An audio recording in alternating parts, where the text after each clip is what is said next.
मैं लोगों से यही कहूँगा कि देखिए आपकी ज़िंदगी बड़ी कीमती है, आपके लिए, आपके परिवार के लिए। एक सर लोगों की ओर से एक और सवाल था कि भाई इससे पहले जो एसपी थे आईपीएस अभिषेक पल्लव, डॉक्टर अभिषेक पल्लव, वो लाइव प्रेस कॉन्फ्रेंस करते थे, इंट्रोगेट करते थे आरोपियों से।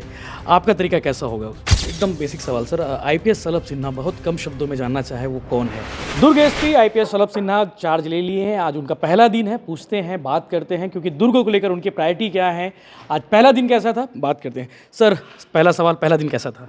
बहुत अच्छा था। आज सुबह सुबह मैंने पदभार ग्रहण किया और दुर्ग, क्योंकि प्रोबेशन मेरा यहीं पर हुआ था, उन थानों में जहाँ जहाँ पे मैंने काम किया था थोड़ा घूम कर के आया। आज माननीय मुख्यमंत्री जी का कार्यक्रम तय था, हालांकि किसी कारणवश नहीं हो पाया, तो उसकी व्यवस्था के लिए भी गए थे और कल के आगामी कार्यक्रम की भी तैयारियों का जायज़ा लिया। सर लोगों का सवाल था, जब आप आए तब लोग बोल रहे थे कि भैया ये पूछ लीजिएगा कि आज एसपी साहब का दुर्ग जिले के लिए प्रायोरिटीज़ क्या क्या होंगी? दुर्ग ज़िले के लिए बेसिक पुलिसिंग से संबंधित सारी चीज़ें प्रायोरिटीज़ पे हैं। अपराध की रोकथाम, अपराध का निकाल, शिकायतों का निकाल, ट्रैफिक मैनेजमेंट, अवैध गतिविधियों पे कार्रवाई करेंगे और लोगों के साथ मिल करके शहर के माहौल को और बेहतर बनाएंगे। एकदम बेसिक सवाल सर। आईपीएस सलभ सिन्हा बहुत कम शब्दों में जानना चाहे वो कौन है? बेसिक। अ,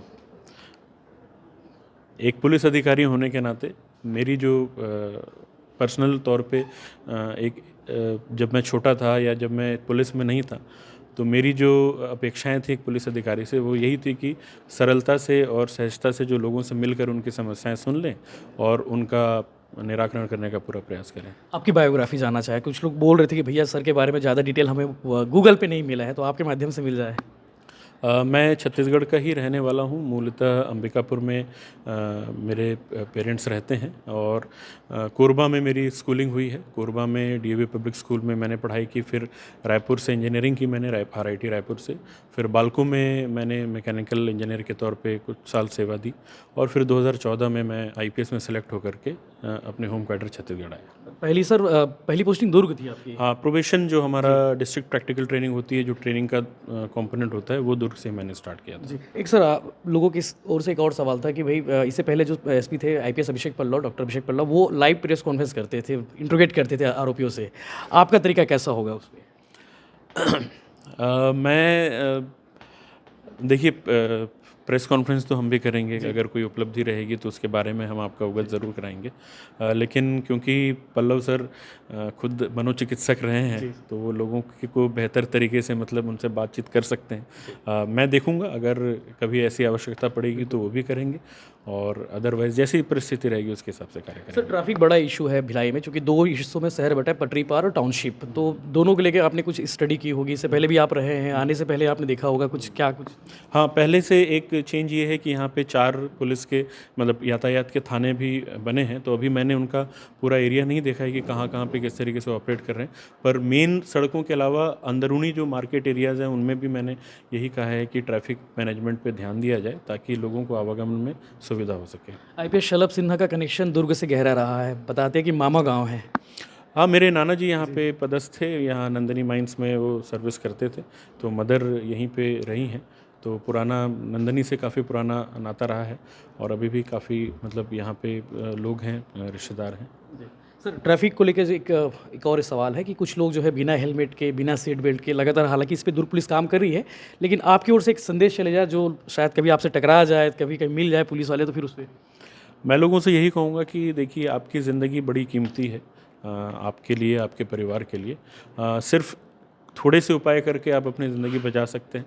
हमको ये लगता है कि हमको कुछ नहीं होगा, लेकिन जब किसी को कुछ हो जाता है तो उस परिवार पे क्या बीतती है वो परिवार ही जानता है। तो मैं आपसे यही कहूँगा कि सुरक्षित रहने के लिए बस थोड़ा सा कष्ट उठाना है, हेलमेट लगाना है और ट्रैफिक के नियमों का पालन करना है। आप भी सुरक्षित रहेंगे, आपका परिवार भी खुशहाल रहेगा। तो हमको मेहनत कम करनी पड़े और आप अपने से ट्रैफिक के नियम पालन करें, इसी का प्रयास करें और हमारा सहयोग करें। थैंक यू सर, आपका पहले दिन आपके लिए शुक्र रहा। थैंक यू आने वाले समय पे। तो ये थे दुर्ग एसपी आईपीएस सलभ सिन्हा, जिन्होंने बताया आज उनका पहला दिन कैसा था, आने वाले समय में उनकी प्रैक्टिस क्या क्या होंगी, ट्रैफिक को लेके, महादेव को लेके, तमाम विषयों पर उन्होंने गंभीरता से बात की। अब आने वाले समय में हम लगातार उनसे रूबरू होते रहेंगे, उनसे बातें करते रहेंगे, ताकि आपको बहुत सारा अपडेट मिल सके। धन्यवाद। 24 घंटे में अवेलेबल हूँ, फ़ोन पे भी और पर्सनली भी। मैं जब तक ऑफिस है तब तक ऑफिस में भी मिल सकते हैं, ऑफिस के बाहर भी अगर किसी को आवश्यकता हो मुझसे मिलने की, हमेशा संपर्क कर सकते हैं। कैंप ऑफिस भी मेरा कैंप ऑफिस। दुर्ग पुलिस अधीक्षक के तौर पे आज मैंने पदभार ग्रहण किया है। दुर्ग भिलाई क्योंकि बहुत बड़ा अर्बन एरिया है और यहाँ पे क्राइम के साथ साथ लॉ एंड ऑर्डर भी है, तो मेरी प्राथमिकता यही रहेगी कि बेसिक पुलिसिंग को बेहतर करके और बेहतर करके क्राइम प्रिवेंशन और डिटेक्शन किया जा सके, साथ ही साथ कानून व्यवस्था की स्थिति निर्मित ना हो। इस वजह से इस हेतु त्वरित कार्रवाई पुलिस के द्वारा स्पीडी रिस्पांस दिया जाए, इस पे हम ज़्यादा काम करेंगे।